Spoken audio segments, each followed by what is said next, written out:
Hey guys, it's Katie.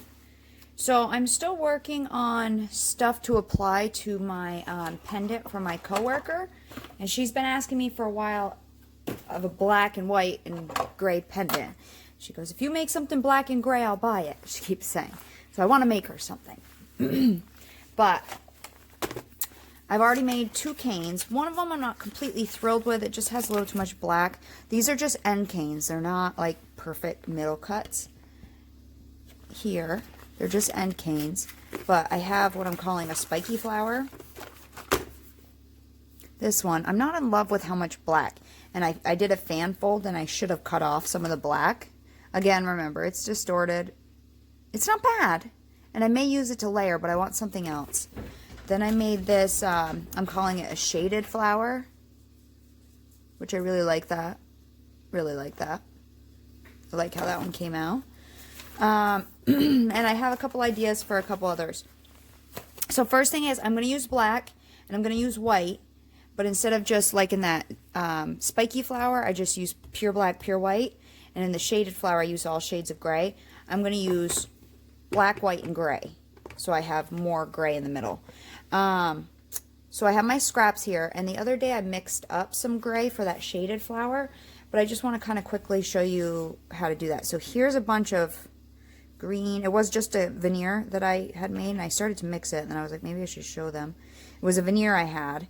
I don't even know where it is, that I made during the 30-day cane challenge, and I just started mixing it up. So this is just purple, greens, yellow, no yellow, white. There's a little black in there, just a bunch of different colors. So I was going to mix this a little bit. And the best way to mix clay quickly is fold in thirds. But you always want, when you're putting it through your pasta machine, the folds to be on the sides. You want the rollers to push the air from the bottom up the top. Okay? And really, every time you fold it, you're really turning it. It will turn. See that? And this should mix it a lot quicker. Sometimes I just roll it like this. Then just folding it in half. This will bring the end colors into the middle and the middle colors to the end. And it should mix quicker. Okay. Now this is definitely on the green tone. But it may not be bad. Maybe I'll add a little more blue to it. What do I got in here? I got this kind of muddy blue. Let's add a little of that to it. I got this. This has the alcohol ink on it and some translucent and some brown. Let's add that in there. I also made another rose the other night. I can add a little of this in there. You know, just take your colors and mix them and see what you can come up with. You can come up, you know, I keep my scrap, my end canes, and mix them up. And some have translucent in it, but whatever. There's usually more color than there is translucent. Like in this end cane here, there's more color than there is translucent. I can reuse that color at some point. And if you've watched any of my other cane tutorials, a lot of them I use scrap colors. I don't ever tell you what colors I'm using because I really have no clue what colors I'm using. They're just colors I came up with. And that little rose that I just made the other night, so see my rose tutorial because that's how I made it. But this little rose here I made from all scrap. You know, so you can make some pretty neat things from scrap colors.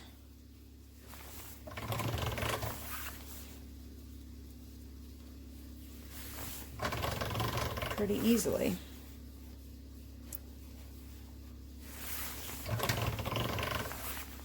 So this has definitely got a purple tone to it right now. There's that pink that I added. I mean, all these colors are scrap anyway, so might as well try to use them.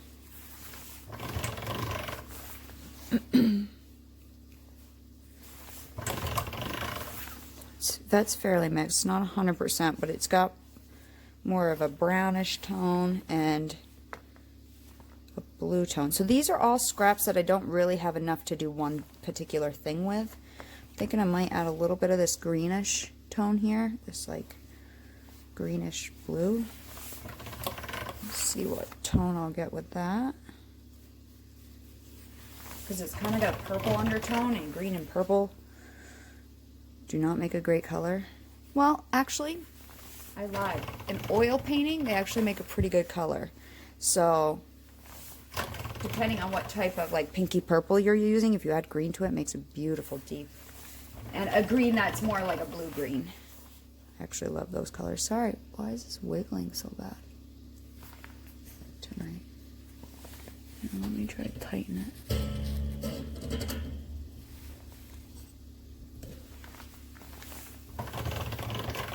So every time I use my pasta machine, it does that. Sorry, my dogs may bark, forewarning. One of them just barked. So rather than taking black and mixing white with it, I'm taking all these extra colors and I'm mixing them together. So that way I don't waste my black and white. And now I could add a little black to it, or I have this cane from that Spiky Flower. I may add that and see if that gives me just enough black to tint it a little more gray. If it doesn't, then I can add a little bit of black.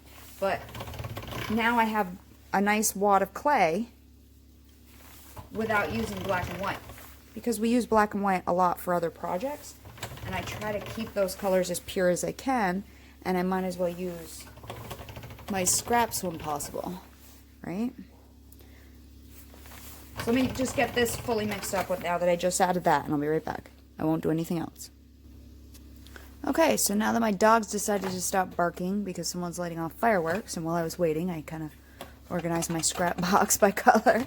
I have this color here, and it's still slightly brownish, so I would take a little, just a hair of black to mix in with that.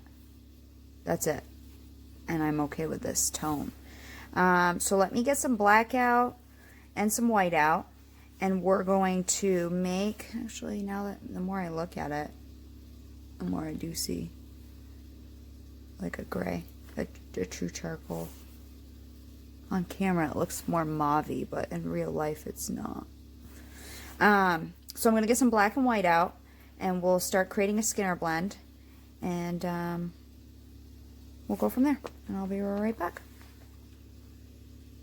You know what, since I'm adding this with another gray cane, I think I actually want to tint this slightly blue. That one's a hard, that's a Kato blue. That one smells like Kato. Maybe this shade. That one's fairly firm too. Add a little of this, and maybe a little of this. And slightly get a blue tone tinted to it. You know? And that way it has some difference, but not a lot.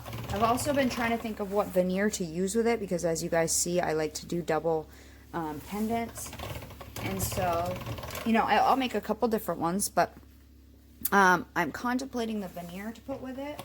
So I'm maybe thinking either Jessima Design, Samantha Burroughs' Starry Night.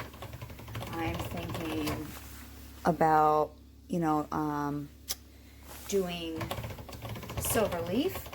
I'm thinking about alcohol inks, or leaf I should say, because I have different color leaf.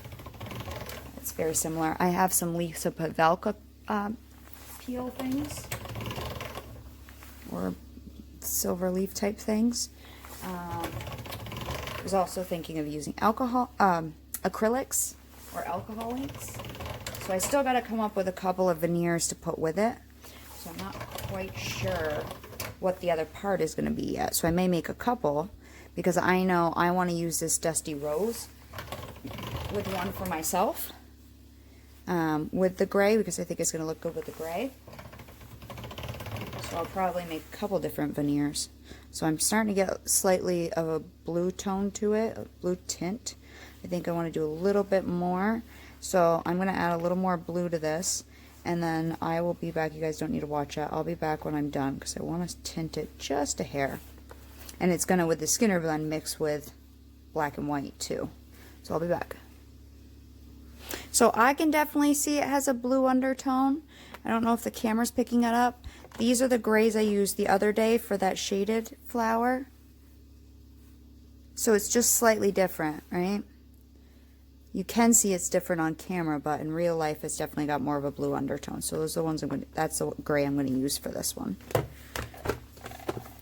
Okay, and then, oh, I forgot to get the black and white out. Let me get that. Okay, so I have a little bit of black here because I don't want this to be too dark on one end, and a little bit of white. I'm not going to use all of this one here. Okay, I'm just going to make a this one's actually going to be the middle because I wanted to blend from black to gray to white. So I'll just make a little rectangle here quickly. I definitely don't need tons of this for this cane. I don't need like 20 gray ones. So we'll probably use even like that. So here's our white, and it's a rough square. I mean, you can make it more perfectly square, but you really don't need to.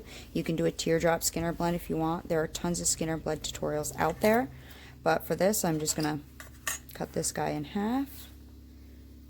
So we have double thickness. Lay him on there. Ideally try to push out all your air.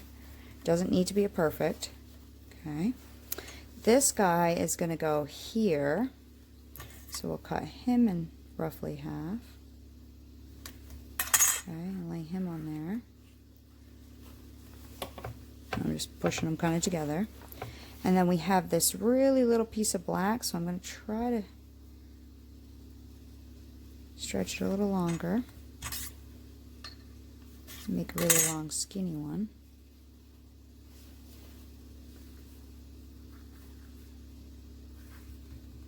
And definitely check out Fiona Abel Smith and Samantha Burrows are who I learned most of my stuff from.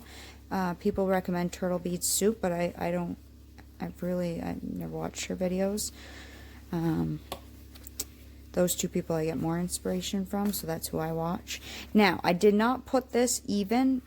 I'm gonna slightly maybe do more like that. Oh, what am I? Yeah, no. More like, hang on here. This, maybe something like this.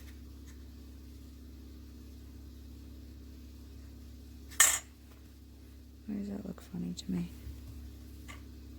Hang on, guys. Because I didn't do perfect triangles, it always looks funny when I don't.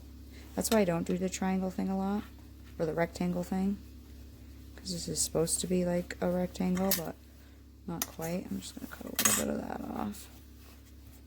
Why are my eyes not working tonight?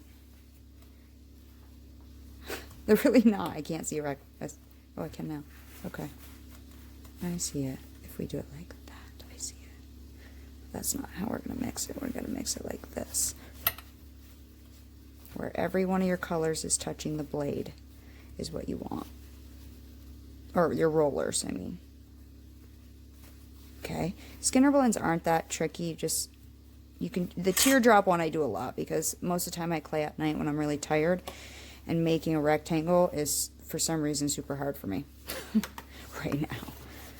It's been a long week. It's Friday at like almost 10 o'clock. So this is what I'm going to do. And then I'm going to fold this in half. So I just rolled it out gently. I'm going to fold this in half and run this through our pasta machine. The easiest way to remember if you're learning Skinner blends, when you look at the sides, okay, the sides, you want to see one color. In this case it'd be white, and one color. In this case it is black. Yes, I can see a little bit of gray there, but you do not want to fold it like this, where you can see black and white. You just want them on the same side, okay? The way you remember to run it through your machine, you want every color touching your rollers, okay? The fold goes in first. And because I'm double thickness, if you can widen up one on your pasta machine, do. I had those on a setting 2, so now I'm going down to a setting 1. Okay? And then always fold where you have one color on one side, the other color on the other side, okay? And I like to keep it a small Skinner blend or a narrower one, so I push in the sides to keep it kind of narrow myself. And again, if you're not good at Skinner blends, just type in Skinner blends. Type in Skinner blend, type in teardrop Skinner blend. It's an old technique. A lot of people have put videos out there, which is why I never have, because there are already so many good ones. So why? So I'm going to keep running this through, gently pinching in the side so I keep it narrow. That way it gives me more to fold.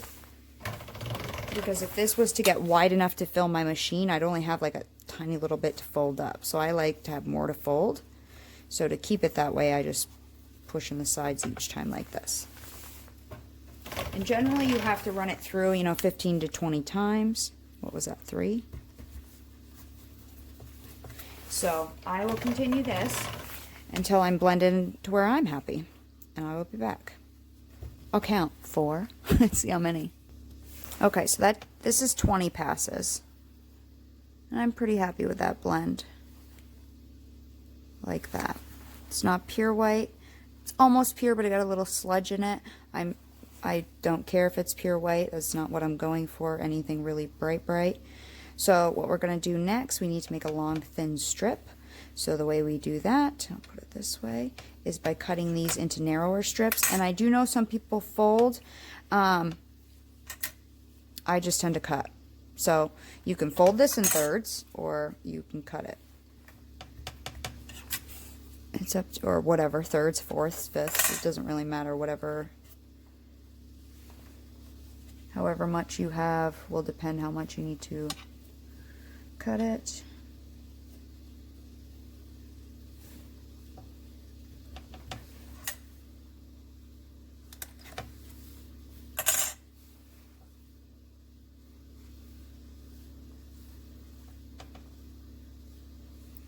No, that's not pure black. My light is reflecting pretty heavily. That was more up here, it looks like. Like that. And then pretty good from the side. Okay, so the next thing is we're going to stretch it out and make this a little thinner to fit through our pasta machine, because right now it's too thick. I need a new roller. If anybody has a place to get a really good roller, I see those cool ones with the bubbles inside. I tried to find those the other day and I couldn't find it because my other roller, this one, I mean literally that's one roll over the clay, and it's like literally I'm gonna have to scrape it off to get it off. So I don't know why. It was a cheap roller. That's the first roller I ever had. I do have another little one that I bought, but it's kind of narrow and I wish it was a little wider. So then this kit is a cheap one that came in a kit. So I just keep forgetting, but if anybody knows where to get those really cute ones, let me know. Because I use it all the time, so why not get a cute one? Okay, so now we're going to run this from here to here to make this a long, thin strip. I always start with the dark side first. That way if we have any sludge in our pasta machine, it hopefully sticks to our dark and not our light. As you're rolling it through your rollers, right, as it gets thinner and thinner, usually it comes out on the bottom like this, right? Now what you can do is as it's coming through, so you rolled it through a little bit, it's like that, you know, these are the rollers, it's like that on your bottom, just pull it out, stop rolling, pull it out. Roll it through a little bit more, it starts to fold, stop rolling, pull it out. Rolls through a little bit more, it starts to fold, stop rolling, and pull it out. And that way you can keep it from folding. I did show that the other night in a tutorial. And that way you have less risk of it sticking together on the base of your pasta machine. So on my pasta machine, I generally can go down either one setting at a time or 2 settings at a time, but I cannot jump all the way down to a very thin setting. It shreds my clay. People with the same pasta machine can do that. Just my machine specifically cannot. And I actually can't even get it to a setting 9 without it eating my clay. So 8 is the thinnest no matter when I can go or what time of year. 8 is the thinnest I can get it. Without it shredding my clay. And it doesn't matter what brand of clay I use, how hot or how cold it is. I tried it 100 different ways. So tonight, it's still pretty humid here lately, so tonight I'm probably going to take it to a 6 or a 7. The thinner you go, the more smooth your blend will be when we either fan fold this or spiral this. So let me run this through the last time. And you'll hear me pause so I can pull the base out to keep it from sticking together. base of my clay, or on the base of my pasta machine. I just pull it along my desk. I roll, I stretch it out. I roll, I stretch it out, which would help if I don't have dust all over my desk. And my coffee cup from this morning before work.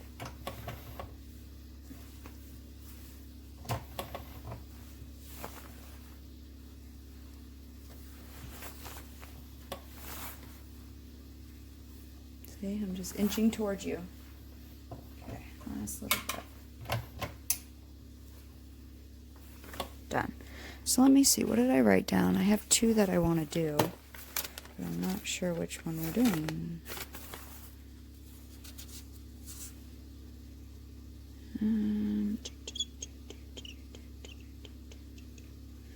I kind of want to do a simple one. So let's do a jelly roll, okay?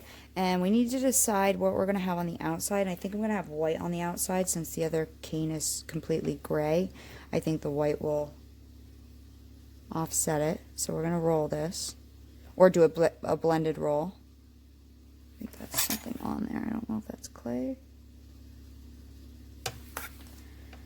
So this is not a true jelly roll.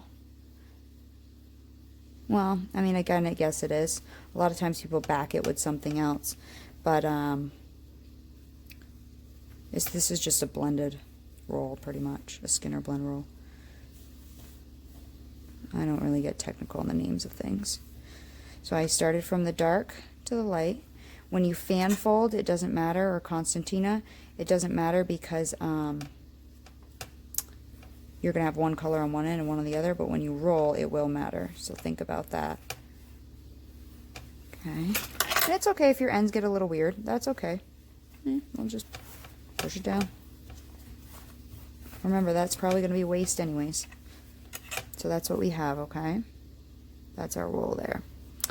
I'm just going to reduce it just a hair just to push out any bubbles. And this is why we reduce from the middle out to the ends, because if there's any air in there, we're going to push it out.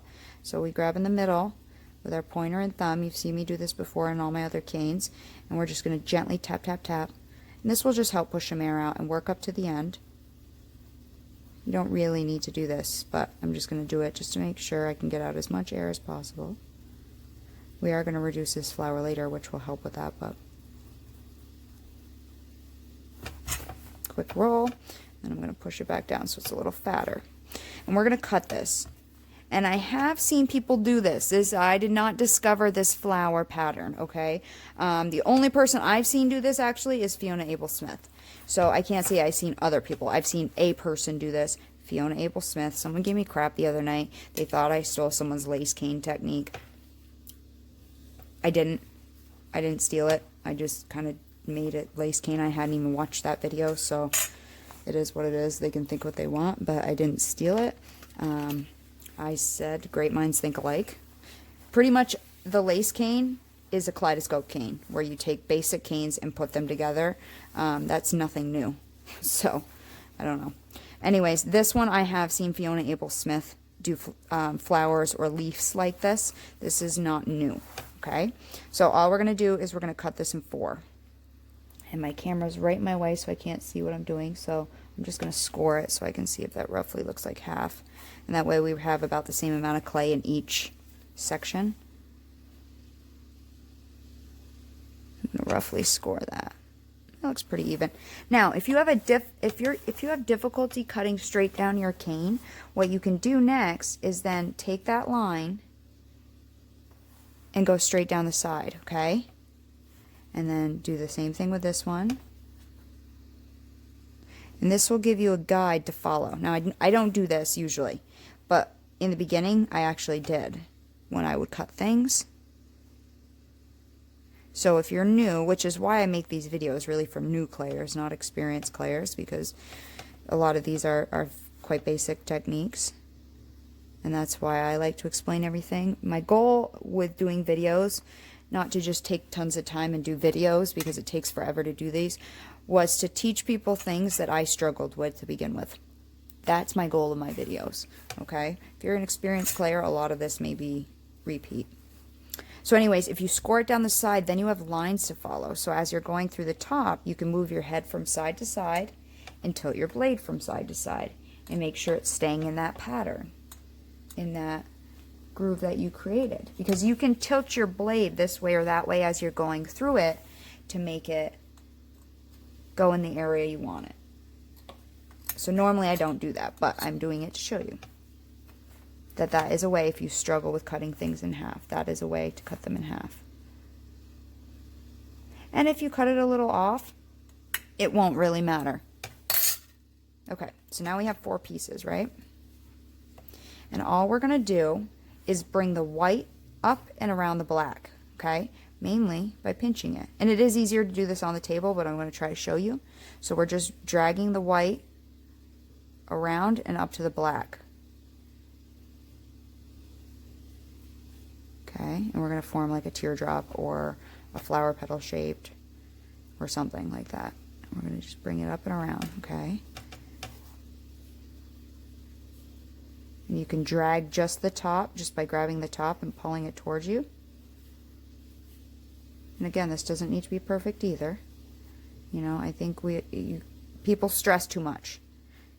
You'll learn from every single one you do, even if it's not perfect. And then we're going to kind of pinch one in. It's not overly critical, but see how we now have it up and around. So I'm going to do the same thing with these. Grab it and just kind of pull it up and around. Drag it up. Drag it up.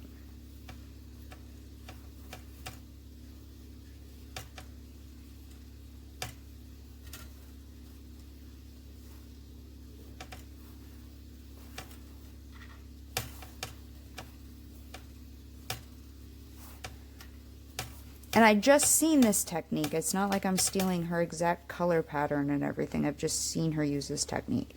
And honestly, there's no copyright law against a technique. The Bargello's a technique. The Skinnier blend's a technique. I see hundreds of people do that and don't.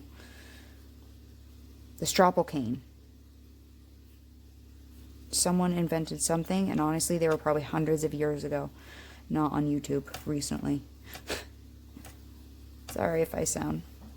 I was just offended that someone accused me of stealing. Like, that's no different than accusing me of stealing a candy bar at a store to me.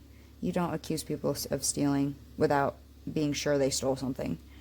You know, it could have been asked, hey, did you use this for inspiration? And I would have said yes or no. And I would say it. If I use someone's for inspiration, I'll tell you who I use. And that way you guys can check that video out, because they probably did a better job than I did. So, I know, I'm sorry. I'm on a little tiffy. That really offended me. But my Facebook group is so supportive. They really are. You guys should join it. They're an awesome group. It's Katie's Polymer Clay Friends. K-A-T-I-E apostrophe F-S. KT's Polymer Clay Friends. And I usually say, when people ask if there's a Facebook page, I usually say our group, because it is our group. You know, there's a couple hundred of us, and they're actually becoming, even though I don't know these people, they're becoming like family. It's weird. So now they're all wrapped up, and some of them are wrapped a little more than others. Ideally, you want them roughly all the same length, so just set them next to each other, squish them or pull them if anything's too long. And then we're going to put these together, okay? Now you could put them opposite. We did that in one. You could put them like this, you know, opposite of each other. Like that. Let me see, is that side more black? Yep. So you can see it a little bit better. You could put them like that and squish them together. But I want to keep the white on one side on this. So the white is on the outside of my flower petals. So we're going to set them up just like we had them before. There's a lot of options to things, so really play with them and see what you can come up with. And we're going to squish these together, okay?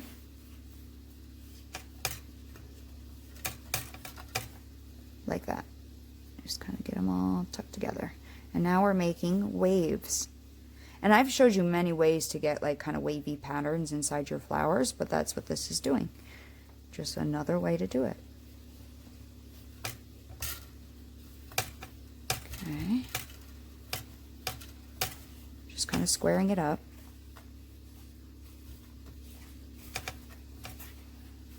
Okay, and then to get more layers, if you cut this in half, and you don't need to be exact with it, but I was just seeing how much I got. 1 3/4 inches. Let me make it 2 inches so it's just easier. I'm so bad at math, especially late at night. I suck at math during the day. Okay, I'm going to cut this roughly in half. That way there's the same amount of clay in each stack.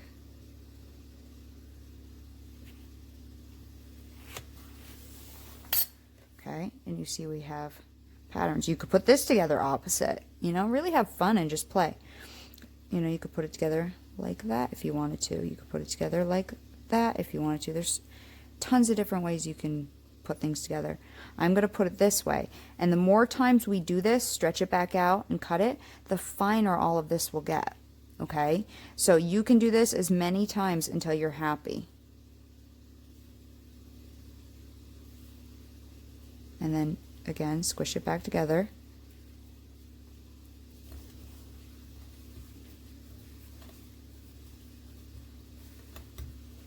And I've gotten this pattern 100 different ways in these flowers, if you haven't noticed.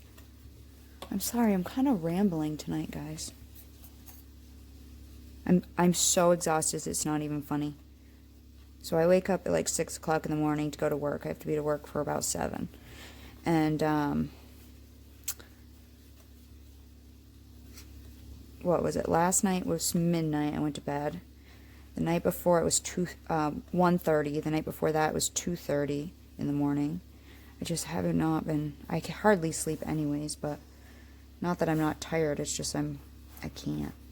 I was exhausted when I got home from work at like 6, got in the house and stuff. But you gotta eat, you gotta get ready, and then come 8 o'clock, I'm wide awake. Sorry, I keep bumping that with my head. I think I want to cut it once more, make it a little finer. So I don't really know what I'm doing here. I'm just kind of going with it. Whatever floats your boat. See? So each time those will get finer and finer. And again, you could flip it like that.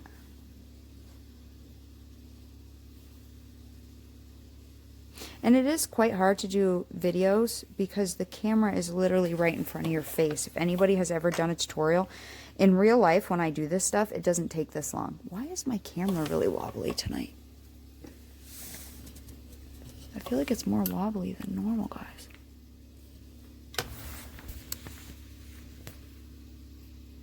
See, it's like bouncy. But explaining it makes me have to kind of pause and think about what I'm doing.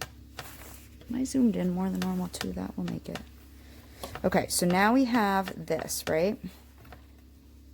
Now, I'm trying to determine, do I want to put something within that?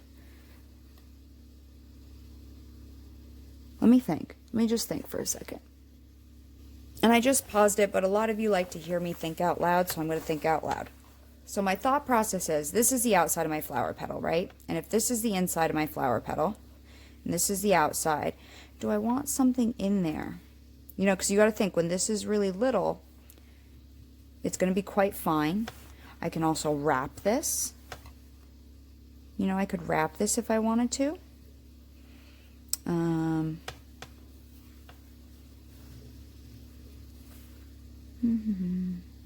I was thinking maybe to put like a line and a circle right here, so that in each petal we have like a little circle and a little line. I did take a picture of a flower that I have today that's coming off of my bushes, and they have these little round things in the middle. Maybe we can put a round down here, make like a mini and put it down here, and then wrap this around it. Maybe let's try something like that. Maybe that will be neat. I don't know. So first thing I'm going to do is let's do that, right? Let's wing it. I'm going to take like an end of a paintbrush, something just round, small round, you know, depending how big your piece is. And I'm going to make kind of a groove right here. That way I need to make a sausage roughly around that big. And then I can pull up these sides around it. You can also pull these sides to make them thinner and easier to get around later. Okay, so now I have this area here. I'll have to post that picture on my Facebook of my flowers. I was planning on it. I took a picture of them because they're starting to turn into their fall colors. Okay, they don't bloom all summer. Okay, let me grab some stuff and see what I want to put in there. I think what I'll do is I'll make another little Skinner blend. So I have a bunch of this gray left, and I think in one I'm going to mix it with some blue, and then that might be too much. I don't know. I'll have to gradually add it. And in this one I'll mix it with this aqua, white, pearl, translucent mix. And I'll put that there. And then I'll mix these up separately, and then we'll blend these together. And then I'll come up with some kind of sausage to put in there. So let me mix these up. Okay, so these are the two colors I mixed up. This was the gray we started with. This is the one I added some blue. This is the one I added this light stuff to. So it's slightly different than the color in there. So what I'm going to do is I'll probably just do a teardrop Skinner blend for these. So let me get them into a sausage, push from the center out so there's hopefully no air. But if there's air trapped, honestly, we can just slice the air bubble. So whether this is in your hand and you make a circle or just on your board, all you need to do is just rub one end more and get it to be a little pointy, okay? Like that. This does not need to be perfect.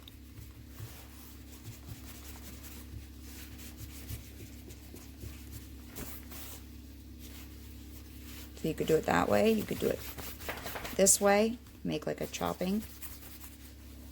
I think Polymer Clay TV, I think her name's Cindy Lee if I remember correct. She has a good one on the teardrop. I use the teardrop a lot. I can see there's an air bubble right there. So, boop, gone. Okay, I'm going to blend these up, and this will give me something to put in the middle. I'm not quite sure what we're going to put in the middle yet, or what we're going to do with this, but let's see what this looks like, you know? Let's have some fun. Let's play. Let me blend it. I didn't even blend it, but when I flipped it, I saw there's air bubbles in here, so I just want to show you that's all you need to do. And it's better to get them out at this stage if you can. You know, if you see any, get them out when you see them. It's just kind of good practice to do that if you can. Okay, so that was 18 times. And again, we're going to do the same thing. We're going to cut and stack so we can make this long strip. And this is getting quite sticky already. But again, you could also just fold if you want. Just fold it. Okay. And then we'll stretch it out. I'll probably finish this tomorrow because I'm getting so tired. Okay, and we're going to run this through. What I was thinking while I was doing that, maybe it would be cool to do the same pattern right here. I don't know. Maybe we'll try that. See what that comes out like and how weird that looks. You don't know. You might create something really cool by playing like this. So let me run this through until it gets too sticky. This is pretty sticky since the first batch of gray was just mixed not long ago, and then I just added more clay to mix into it, and then I just had to Skinner blend it, or teardrop blend it, so it is quite soft. It's been humid in Vermont here. It hasn't been crazy hot, like today was like 75, but it's been really humid. Like the air's been quite thick.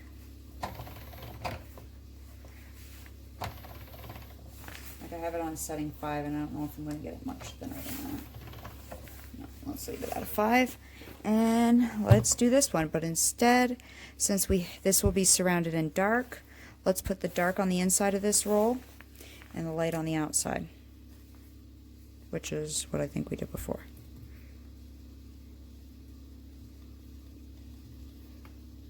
Just pushing out the air from the middle.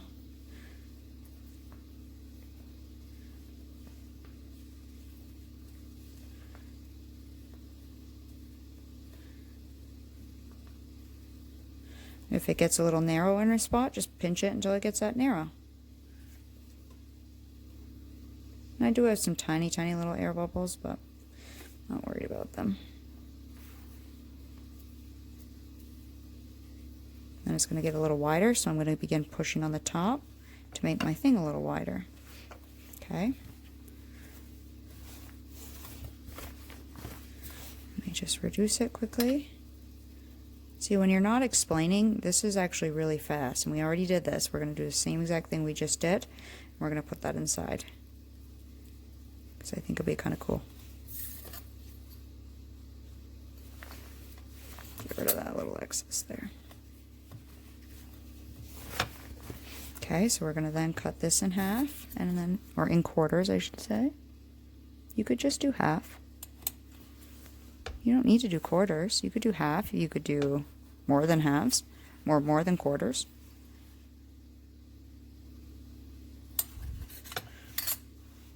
You know, you could do eighths, sixths, sixths. Pull that up around. You see how much faster this is when I don't have to kind of explain it? So when you're making things at home, I know on camera they take forever, especially when I'm bantering away here by myself to the camera. I know you guys are going to watch this. This was obviously why I talk, but it's kind of weird. You're just sitting here talking to a camera. And it's also weird when you do it and your project comes out horribly and then you don't even show it, which I've only done that like once or twice, because you can still learn from it. I still learn from it. And then usually, if it does come out horribly, then I show you how I would have gone about it differently, and I post usually a fast forwarded version. So I did that on that big blue flower. But actually, the half a flower I made when I reduced that, and I showed a little video on how I reduced it, actually came out really cute. A half a daisy. So on that video, I at first didn't like it. And I was like, okay, I need to make a whole flower. And then now I like it. So even though I thought it was horrible, after putting it down, stepping away, and coming back and looking at it, I realized it wasn't a loss. So don't destroy your stuff until you come back and look at it with fresh eyes if you don't like it. If you like it, that's one thing. But don't just say screw it and mix it all up. Keep it and have a look another day. I do that with oil painting. Like, I'll think something looks horrible, or I won't be happy with a painting, and 6 months later I see that painting again. I'm like, actually, that's pretty good.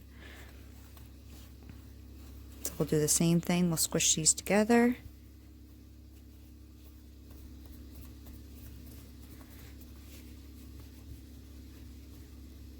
I'm going to pinch the bottom this time, just to bring the bottom together. Why not?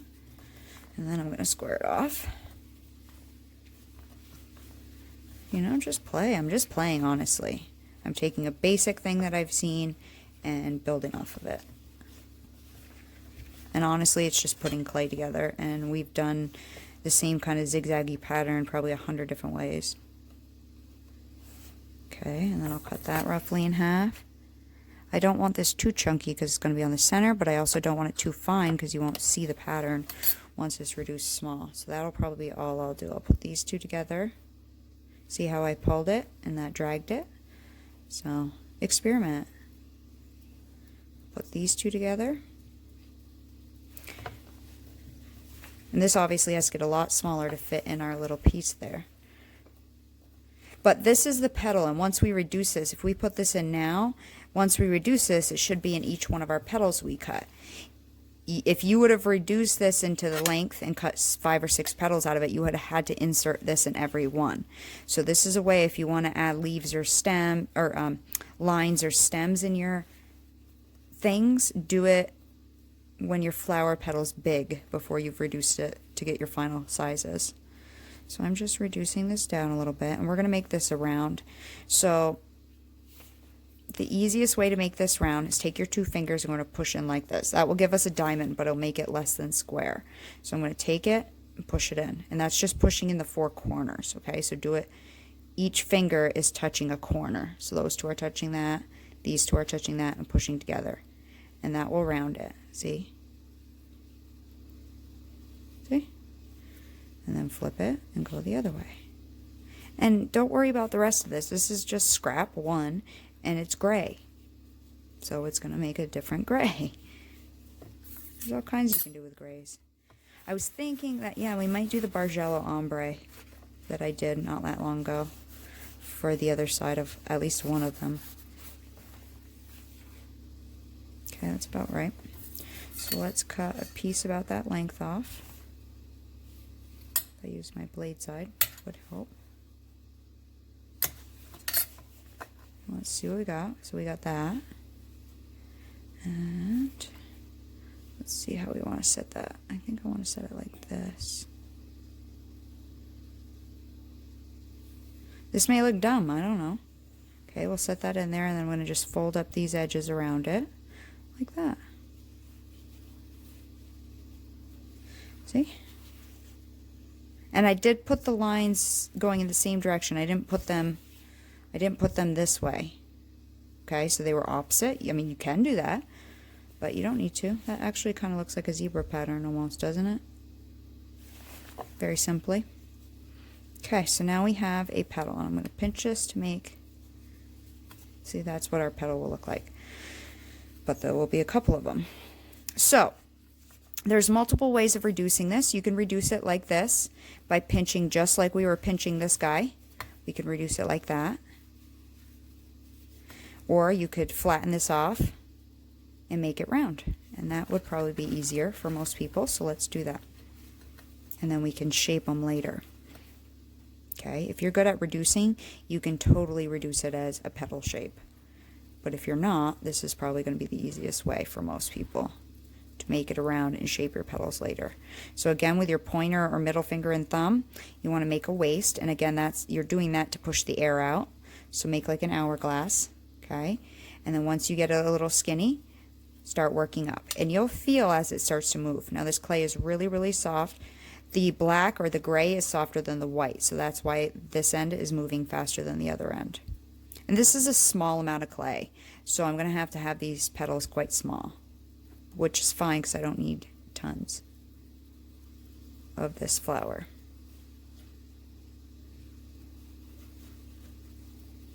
And flowers are very organic, so don't feel like you have to have everything perfect. And remember, this is going to be a lot bigger than when we reduce it down to this size. You know, so you're seeing every detail when you're making it. But once you reduce it down, you're not going to see every detail. And people aren't going to see every detail. Especially when you're adding multiple elements to a piece, a pendant or a bracelet, you're only looking at one part of it. Other people are going to be looking at it as a whole. So don't beat yourself up. So I go from the middle to one end, flip it, go to the other end, and then I roll. And then I'm going to do the same thing. Now, it's almost at the length. I just have one just a little fatter so I can give it a pull.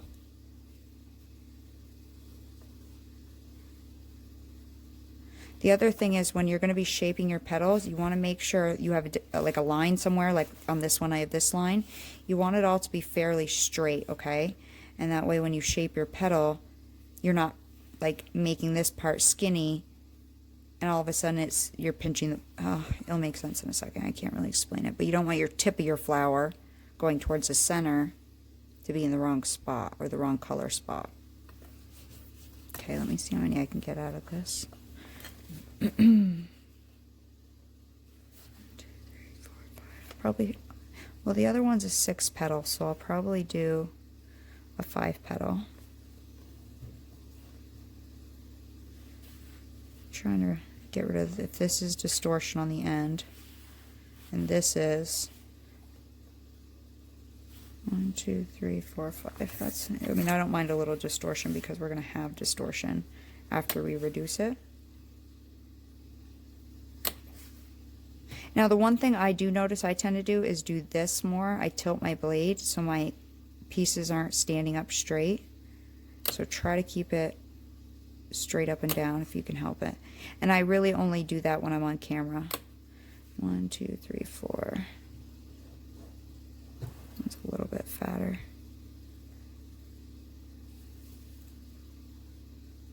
Oh, I'm sorry. Sorry, he was barking. So that's what we have.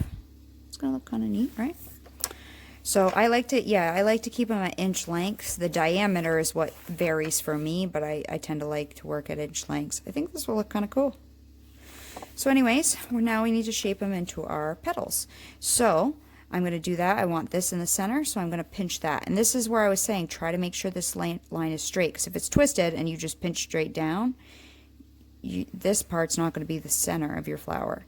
So you can either make sure it's twisted right or pinch one side, pinch it right on the other side, and then just go from one pinch to the other pinch. Okay, so we're going to pinch it. And shaping your flowers are very important. Okay, do not half-ass this part. Do not. So what I mean by that, and I've said this before, if one part is really pointy, okay, and this part is not, it's more blunted, when you get to cutting your cane and you're making slices here, your flower there will be more like that, whereas your flower there will be more like that. So you have to look at it from every angle, try to make it all the same height. I mean, it doesn't need to be perfect, but try to make it that way, okay? This was already round, so that's pretty good. Maybe I'll lengthen it a little bit so it's not so squat.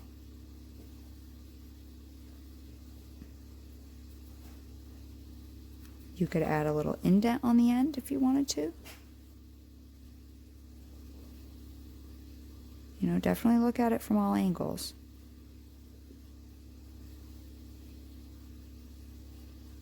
Yeah, so we could add, maybe I'll do that. I'll do it after, but add an indent here and then fill it with translucent so that petal has a little boop to it. Okay, so I'll do one more and then I'll pause. So I'm going to pinch here, flip it, pinch here, and then because these are only 1 inch long, it's pretty easy, and I have a line, so I can follow that line. And usually you'll have some kind of marker to tell you, but definitely do both ends so you don't get it off. Now it'll want to tend to flare when you pinch your ends, so just push them back in because you would like to keep all of these about the same length. Now if one inch slice was a little bigger or it was a little fatter round, you're going to have more clay in that piece, which is fine because you can cut a little bit off if it's getting too fat or too tall. So this looks like it was distortion, but it actually looks fine, you know, so don't, just go with it. Okay, so like this one's fatter than this one because I had more clay in this. Okay, so if you stretch it out a little bit to make it a little skinnier, make it a little longer, and that will make it skinnier generally.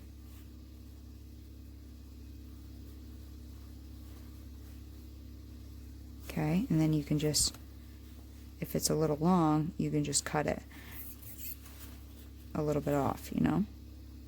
But be sure, because you don't want to cut anything you're not positive about. I'm okay with it because it's a 5 petal, so the top petal I usually have a little fatter anyways. So I'm going to continue doing this. I'll be back. And I'm not perfect at putting canes together, but generally what I do is I look for the fattest one for a 5 petal flower, and that's going to be my top one. So that's this guy. Okay. Next, I try to match the other 4. So I try to find like the 2 skinniest ones, and then the 2 kind of middle ones, because usually that's what I end up with. And the 2 kind of middle ones will go here. I'm not putting them together yet. Okay.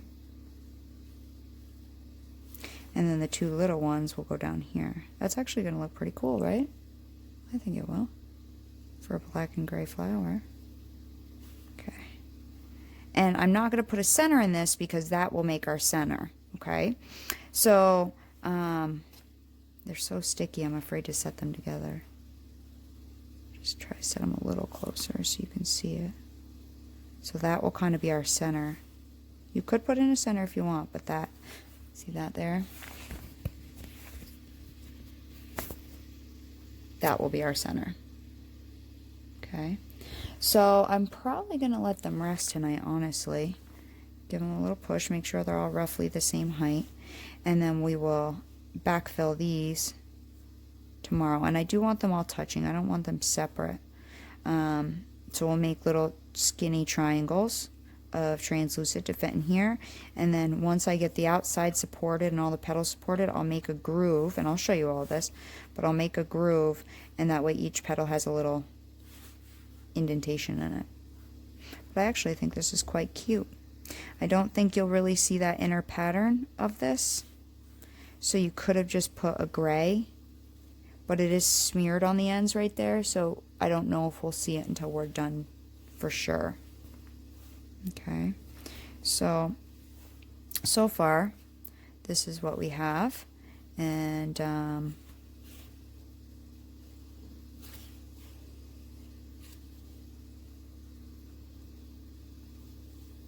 can't see what I'm doing right now, but I think I'm going to stop until tomorrow just because these are way too sticky, and then I'll be back. I'm sorry this video is taking forever. It's because I'm tired,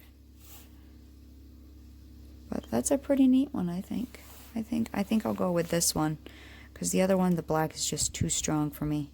So I think I'll go with this one in her pendant. And I think for myself, I'm gonna, oh, I just ripped it. I tried to pick it up. I think I'm gonna make a pendant. I just ripped this with this rose. I tried to pick up the slice, but it's been sitting there for a couple days. So I think that will look cool on top of the gray for myself. But I'll make a, you know, 2 of them or something because I'm going to double it. And then I'll have her, she can pick whatever one she wants. But anyways, I will see you in the morning. Not that you will know it's the morning, but I have a doctor's appointment in the morning. And then after that, I'll be back. Okay, guys, so it's the next day. It's like 4 o'clock the next day. I had a bunch of errands to run, doctor's appointment today. So, and it's Saturday. Yay. So we're going to backfill this. And it has rested, which is nice. It's still quite soft, but it's not as soft as last night. So here I have some white translucent that I conditioned a little bit ago. And I'm just going to roll it into a log. Okay, so that's ready. And I use white translucent, but I do have some regular Primo translucent because they accidentally sent me the wrong one. Generally, I do like to order the white translucent. But after a recent thing I did, I found that, you know, the regular translucent's not too bad either, color-wise. They're both about the same texture, it's just color-wise they're slightly different when they're baked, when they're thicker, but when you actually cut them flat, which is what I'm going to do, they're actually about, you know, because we're going to cut thin sheets, they're actually about the same. So this is white translucent on a setting 7 on my Atlas, and this is the regular. So the tones are about the same. On a setting 8, white translucent, and the regular, about the same tone. And then on a setting 6, you got regular and white translucent. So the tones are about the same. So whatever you have will work. And the first thing I'm going to do is just kind of gently set these together just to see roughly how big of a triangle I'm going to need in between each one of them.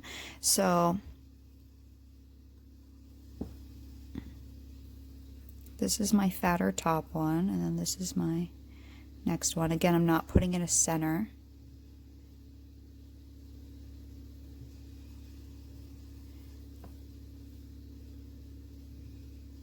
I want them kind of all to squish together so it makes like a star in the center almost.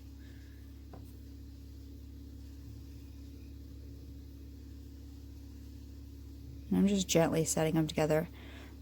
Luckily they've rested so they're not like over crazy sticky.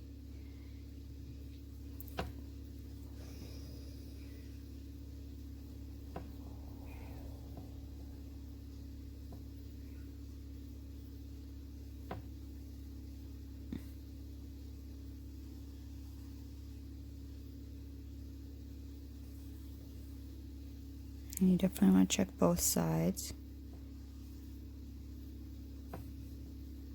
I think it's something like that.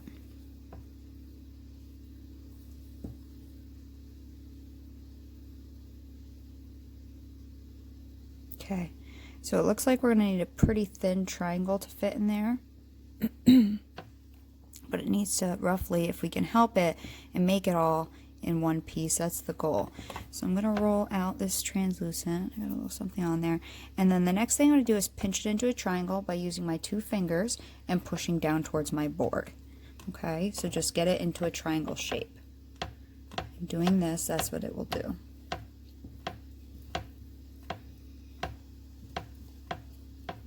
Let me take this thing out from underneath my tile so it doesn't keep tapping. It helps my tile from sliding around, but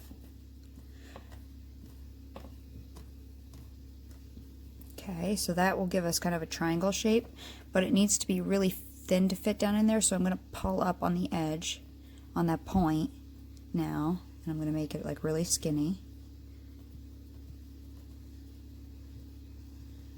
See, I'm pulling up on it there. And now whatever you do to one, you want to do to all of them, and at least do them all so that you're supporting the flower. Don't just work on one, because if you work on one, what will probably happen is you'll separate it and then your shape will get off. So do all of them to the same extent every time, if that makes sense. Okay, so that's kind of the shape we have. Let me take a peek and see what we're looking like down in there. Okay, I'm going to cut a little piece of this off, about the height, but a little bit more. I'd rather be better safe than sorry. And you see how one side's wider than the other, so I need to thin it out. I'm just going to push it on my... stretch it out because I want everything to be kind of even if I can help it.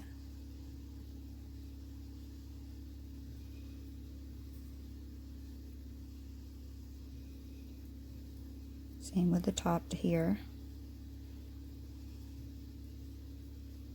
And because my petals are rounded, I'm putting my fingers in right here, and that will kind of round.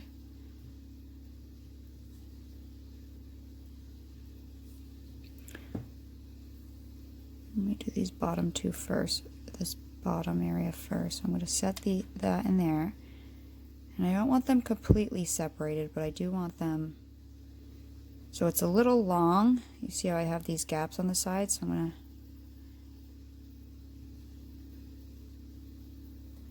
going to push it down on my tile again. And that will kind of get rid of that length. It'll keep it skinny, but it'll get rid of that length a little bit. And what I can also do is pull this out, these ends, make like a T. And that way it's easier to fold around that petal.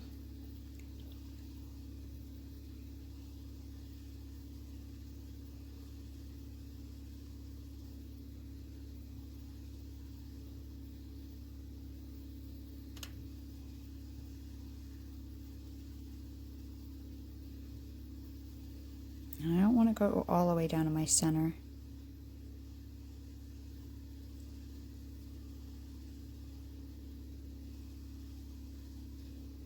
Don't play with it too much, just kind of get it in there because all of these are still moving around.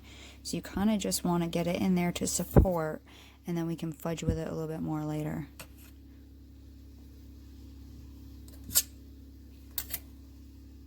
Okay, so it's in there. So it's going to help support everything because everything's kind of moving at this point and wobbling around and being goofy. So then we'll take this next one, and again we're going to pull up to make it a little longer. I'm going to push down at the bottom part towards my tile to make that a little skinnier.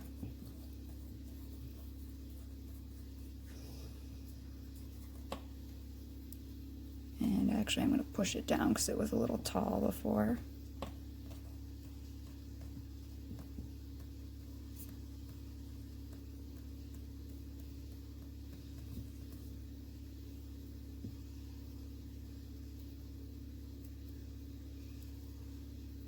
Just kind of pulling out the top edges.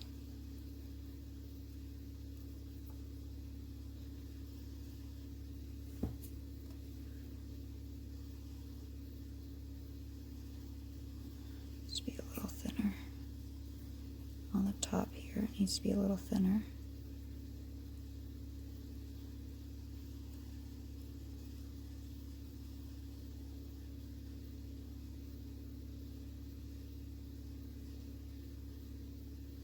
Cut it, it's just too long. Too long.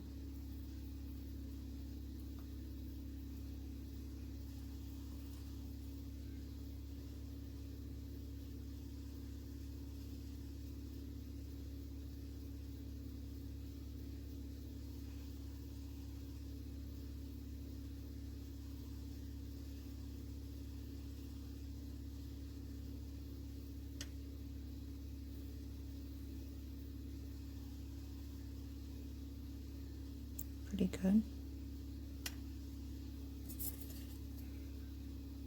And again, I could probably actually pull this out right now if I need to. It's just I'm trying to get them all supported at the moment. And then I can play with it a little bit more. You don't want to play with just one too much.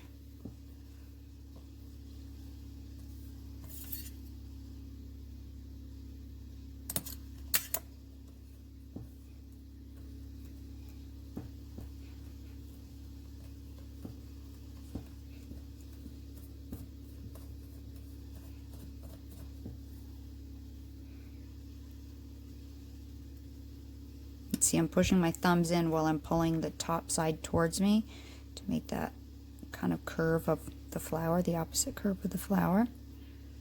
And I hate backfilling. I really, truly do. I'm not a big fan of doing this, but it's kind of part of cane making. You have to.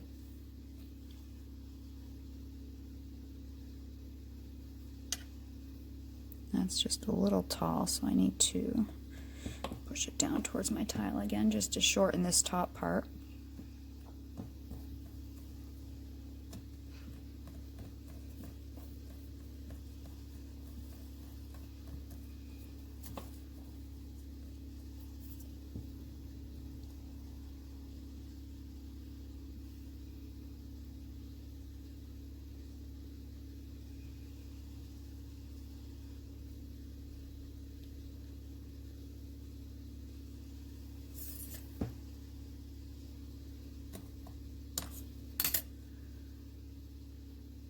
Okay. I actually wanted to go down, I think, a tiny bit further there. So I'm just going to pull up a little bit again.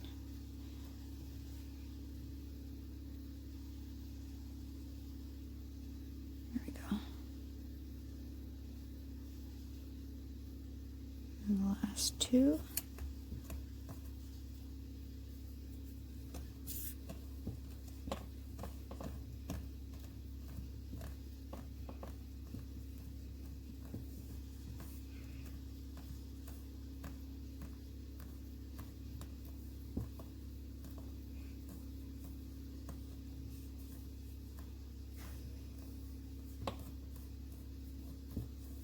Pinch along the bottom to make it a little skinnier. This is a pretty small flower.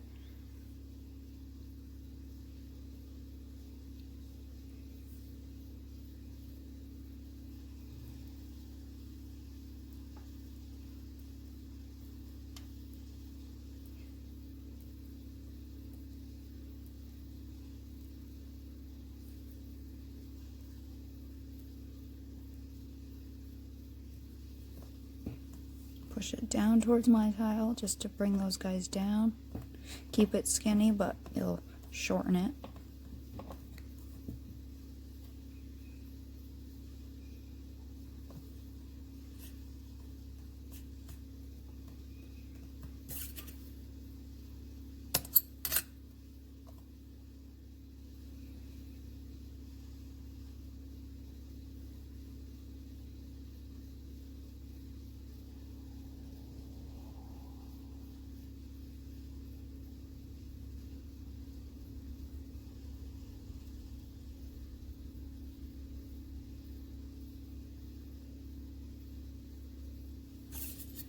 And even this flower, remember, this flower is a lot larger than it's going to be in a minute, so even in this case it still looks, you can see every little thing, you know, and you really, in a few minutes, once we get it smaller, you won't see every little detail. These petals are a little short, but I'm okay with them being a little short because when I cut the cane I could pull that side out a little bit. This one's a little longer, but again, I'm okay with that. So last one.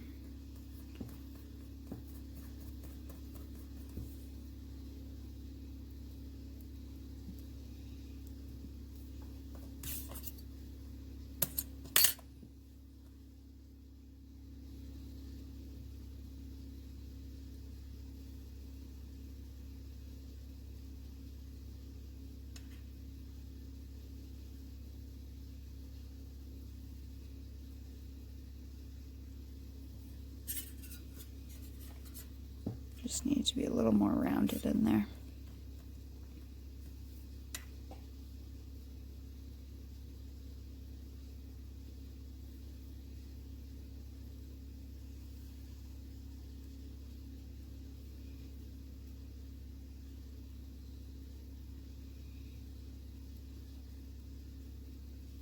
Okay, and then I also wanted to make a groove on the top of these. So because I haven't pushed these down, but they're supported, so I'm just going to push directly in the center of these really gently just to kind of set them down in there. Not on the ends yet, because I want to make a groove in the center of these.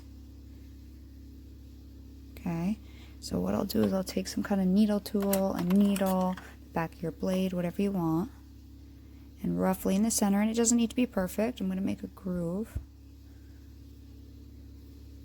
down the center, because now it's supported, it's easier to do this. Okay, just a small, you could take a credit card and do this. A little indent there.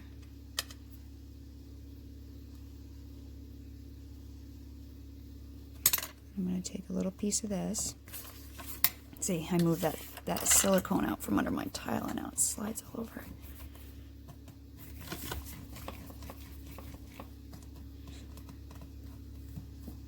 Push that all back together. We're just going to roll out a very small sausage to fit in there.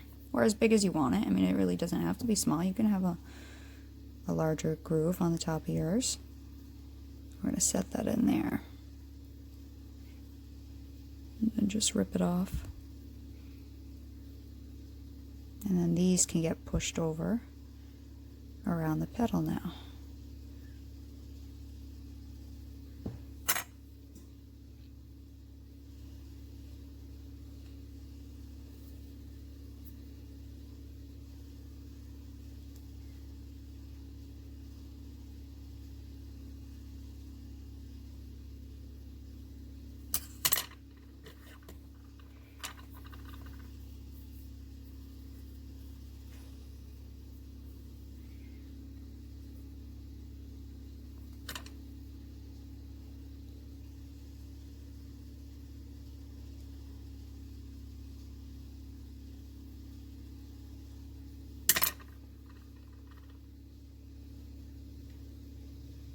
That will help hold the space of that groove, because if you didn't have this translucent, that groove would just close right up.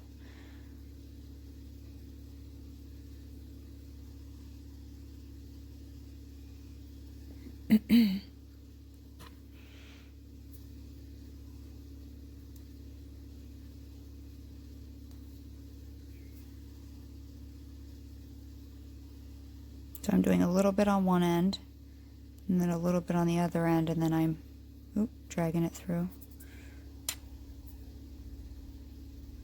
I got a little crazy there.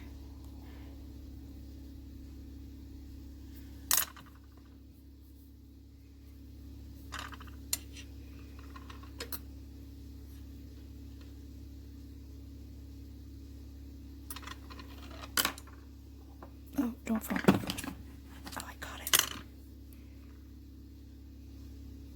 I guess I conditioned my translucent, but maybe it was like 20 minutes ago and it's starting to crack again. Got a little cool.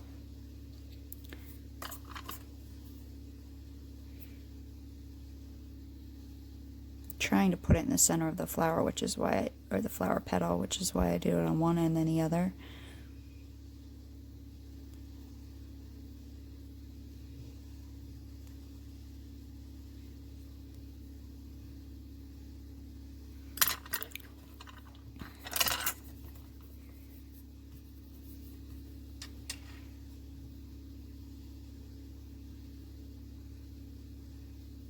But you can really shape your flower petals into whatever you want them to look like. I made a really flower on my Flip It flower cane, that red one. I made it really pointy.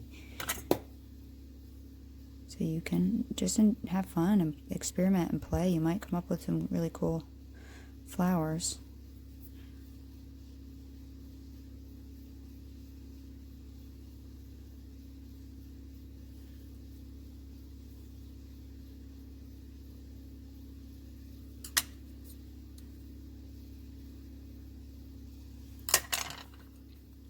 Last one. And then next I got to get a sheet of translucent rolled out.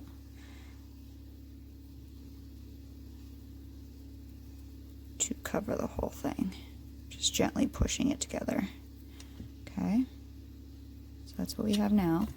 I'm going to roll out a sheet, not on a crazy thick setting, just a medium thick, I guess. Usually I do setting 3 or setting sometimes thicker, but these triangles came nicely up around my petals. If they were a little short and the triangle ended down here, I might do a thicker one. But on this one, you know, I might just do like setting 3 is fine, 3 or 4. Need some more. So let me roll this out and I'll be right back. So 2 things. 1, make sure you wipe your pasta machine underneath with a paper towel before you roll through translucent to try to keep from stuff sticking in it. And 2, see I even got a piece of pink right there. And 2, you know, when I say a thinnish setting, I don't want much translucent showing in my design. So like around a flower, so this is my book that I keep with my flower designs or any flowers I've done. So that has a layer of translucent around it.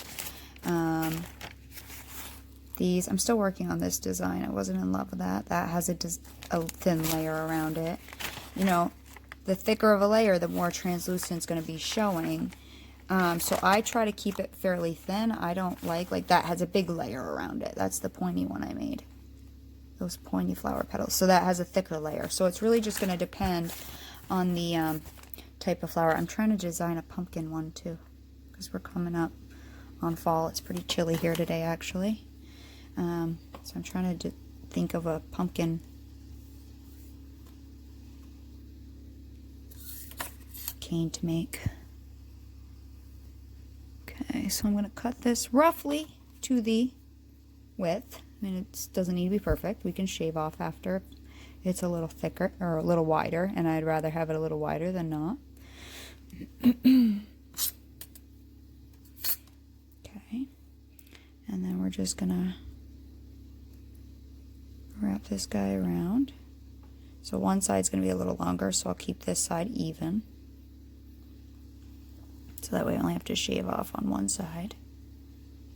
And then when you get close, you can either press down on the seam, and when you pull it back, it'll create a line there where you know where to cut.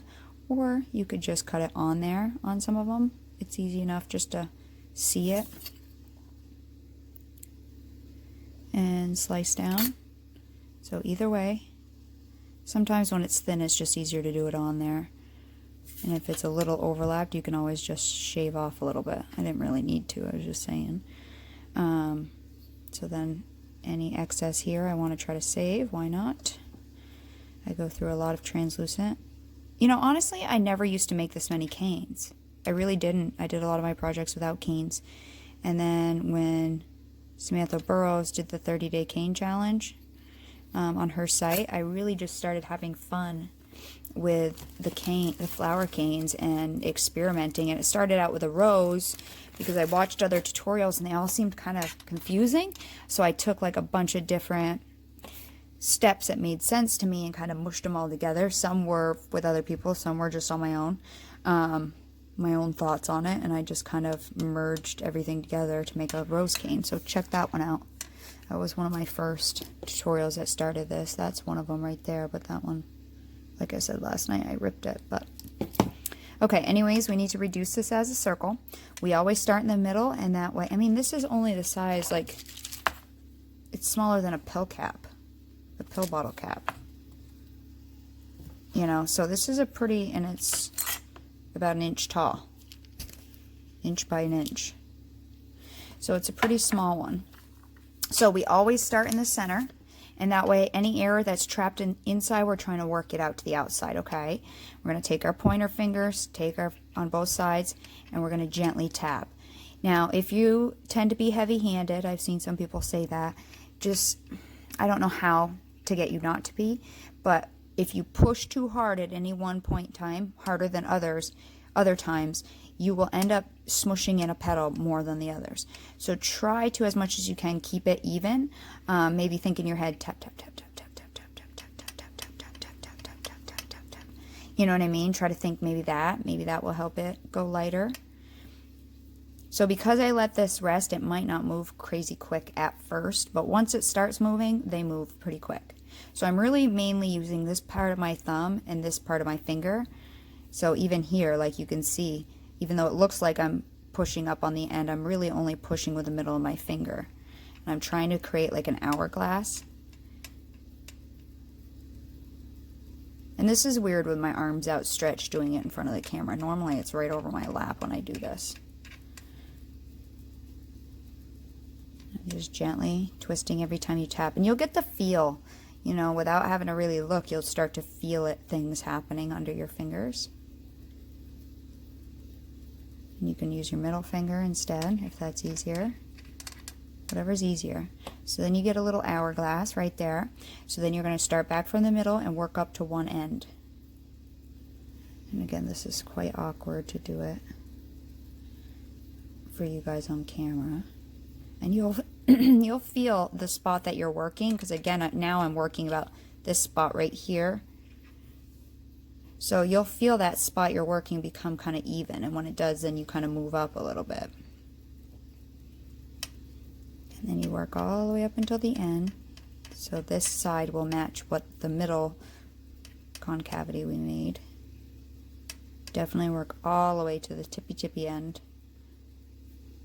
Okay, and unless you have cane caps, you're always going to get some kind of distortion. So then I flip it. Now that this end's pretty much even, I'm going to start back in the middle and work up towards that edge. I don't usually reduce canes like this by rolling because you will get too much distortion on the center. Always remember, when you're reducing, you don't care what's happening on the edges. You care what's happening on the middle, which obviously we can't see until we cut it. Now once I get it all, it's funny, I just bought a cinnamon apple thing and I can smell it, and it's reminding me of fall because it's chilly today. Sorry. So once I get all the way done, and it's about even again, I do just a quick roll just to kind of even off my fingerprints. And then I'm going to start over, back in the center, make it an hourglass. I generally reduce until I have 3 sizes, usually around a quarter, a US quarter, I'd say nickel and penny size, but whatever sizes you want to use for your projects. Now, if you're not sure what size you're going to use, you're better off keeping it larger than smaller. You can always make it smaller later when they're small, unless it's like a simple Skinner blend roll. It's very difficult to bring it back to make it fatter again. So you're better safer than sorry, just to keep it fatter until you know what you're going to use. I know what I'm going to use for this design, and if you've watched any of my other pendants tutorials, my pendant tutorials are very similar to each other. I usually use 2 different veneers. I layer on some canes onto one side. The other side I just use some kind of cool different technique, and then I cut it in half, and then I get 2 pendants out of one thing. Those are the type of pendants I like to wear, and most of these are made for me. So I'll work back up to the end, and then I'll roll. And this will probably be the last one I show you, and then I'll just do it until I get my largest size I want, and then I'll be back. So let me finish this one off.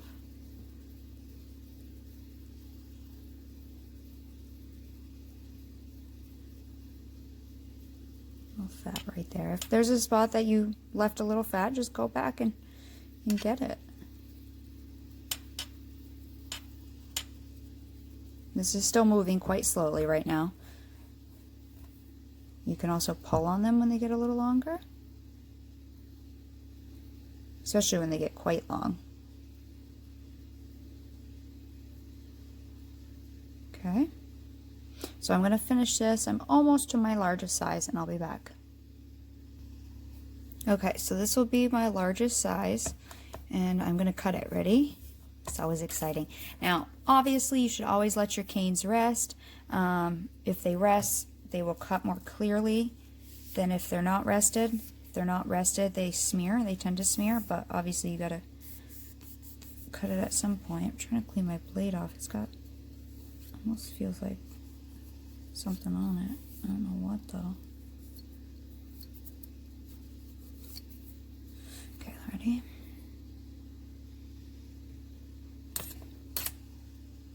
Ooh, that's a pretty one.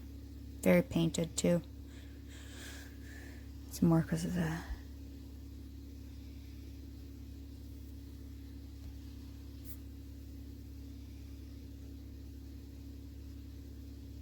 I like it.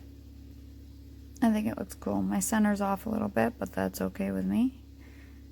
They're supposed to be natural, right? I do like it.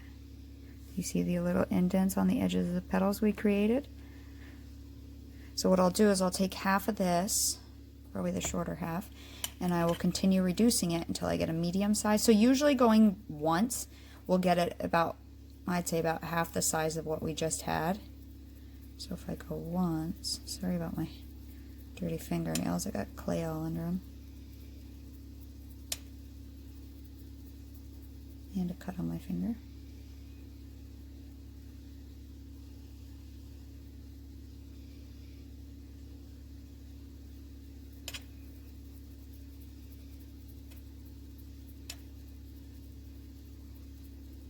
So again, do this in any color you want. Change the centers, do the centers differently. You don't even need to make that groove where we put the center in. You could just put a regular center in. Just have fun with this. You know, really take these petal designs that I've showed you in all the tutorials and play with them and see what you can come up with. And I'd love to see them, so please show them on my Facebook group. We have a great group of people that are just, we're kind of bantering all back and forth, and people ask questions and we help each other. And I do like this one. So there's the second one. It's a pretty shades of gray. Petal. And then I'll take this one down and reduce this one down even smaller.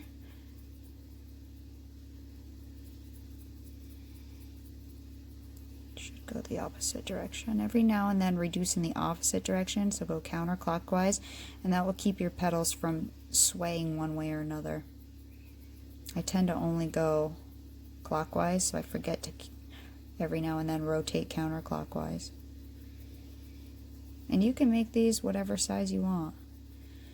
You know what, really, we didn't get that much waste. Look, we got that much, I got that much waste this time. Sometimes I get a lot of waste. Other times not so much. If the clays are roughly the same consistency, you'll get less waste. That doesn't always happen for me. Sometimes I have a stiffer clay or a softer clay, or, you know, it really, tiny little bit smaller. It really is hard to make it all match. I knew the gray clay that I was working with last night was going to be really soft, so I let that rest. If I would have reduced that, I would have had a lot of that poking out at the end, if I would have reduced that last night, because it was really soft last night.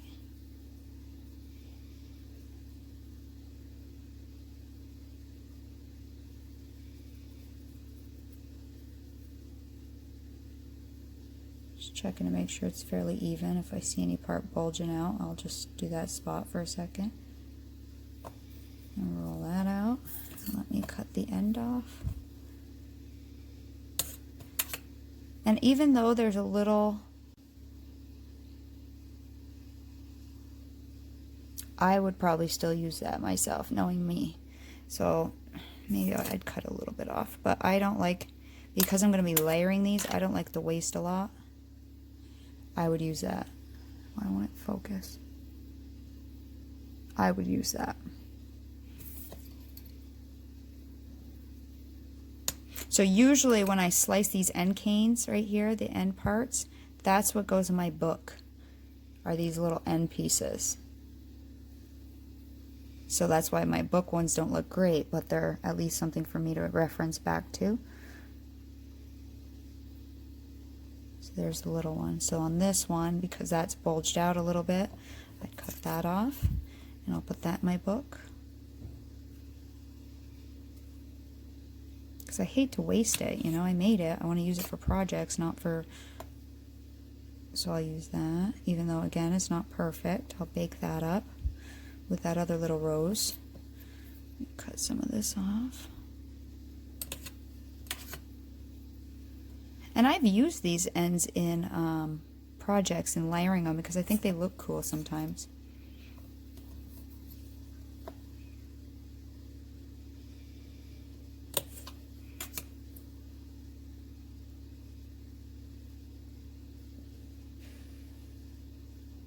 And so you can definitely push and pull a slice when you're layering it on a project. This one's not going on a project, so I'll just... It will go on a project, but not right now. So I take a piece of a tile and I will bake. That way I can see the petal design later and reference back to it. Well, I could always watch my own videos, which I actually did on my rose one the other day. I watched it when I made my rose again because I haven't made it in a while.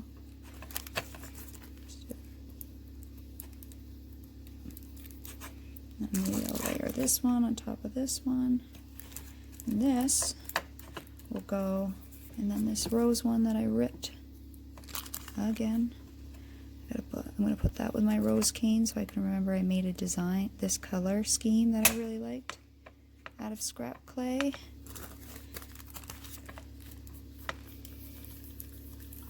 I'll put that in my book. So, you know, having a book is a good idea to remember back what you did, so when you're looking for something in a project, you're like, I really need something, you know, you can then reference back and go, oh yeah, I made that one time. So, you know, in my book here, again, I have different flowers. I did this one. I still don't like that one. I got to work with that a little bit more. I have that flower. That's that lace cane where I just put a whole bunch of simple canes together. There's that one in the leaf. So they may not look perfect because they're those end pieces. You know, so I even have one in here. That's the rose one. So that's where I'll add that one to these colors that I've done. And like I even have one of Samantha's in here. This is one of the first flower canes I ever made. Her, this is her cherry blossom one. I think I spelled it wrong. I think it's Jessama. Because it's Samantha. I think her sister's Jessica and Ma. Jessama. So anyways.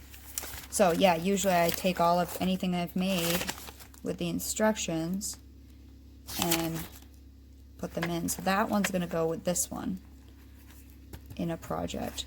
The one we just made today. So they're still gray, but they're contrasting enough that I think they'll go well enough together. And then that other black one, if I decide to use this one, again, when I fan folded this one, I should have cut off some of the black, but I could also put that one with it. You know, put these three together, which I totally may. We'll see. But anyways, I'll bake those end canes. So these are our three. I really like this color scheme. It's very fine. These are our three sizes here. And that's this flower that we did. So I hope you guys enjoyed this tutorial. Remember, have fun, play with it, do whatever you like, experiment. I'd love to see what you come up with from this, you know, and your colors and everything you use. So please join my Facebook group, Katie, K-A-T-I-E, it's apostrophe S, Polymer Clay Friends on Facebook. If you need the link, just ask below. Other than that, I will see you guys next time when we actually put this all together. Later.